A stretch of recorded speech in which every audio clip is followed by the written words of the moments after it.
2.38. 1. Yes, I think I am. Or anyway, more than I used to be. I think my attitude to risk has changed as I've got older. For example, I'm more open to risking a change in appearance because I think I'm less self-conscious now. I often change hairstyles and colour, but when I was younger I had the same hairstyle for years and years. I also think I would take more risks travelling now because I'm more self-confident, so I'm pretty sure I could cope with any problems. 2. Yes, I'm definitely a risk taker. I take risks to do things that I enjoy, like skiing or cycling in London, which is pretty dangerous.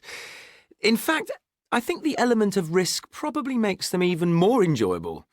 The only time I wouldn't take a risk would be if I couldn't see that I was going to get any pleasure from it. I wouldn't do something risky just for the sake of it. 3. I'm the sort of person who likes to know exactly what I'm doing and when I'm doing it, so there's not much room for risk in my life. For me, risk means not being completely in control, and that can make me feel really nervous. For example, if I'm meeting a friend for dinner, I always make sure we have a table booked somewhere nice. I wouldn't risk just turning up and hoping that there was a table. And I never buy clothes online because I don't want to run the risk of them being the wrong size and having to send them back. 4. I'm definitely not a risk taker. I might like to think that I am, as it seems exciting, but I'm not.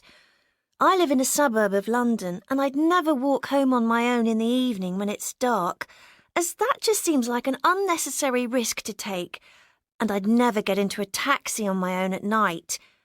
But on the other hand, I would love to do something like bungee jumping or paragliding, which other people would probably think is risky. 5. I don't see myself as a risk-taker. I've done a lot of mountain climbing, and everyone assumes because of this that I'm attracted to risk, but it isn't really true.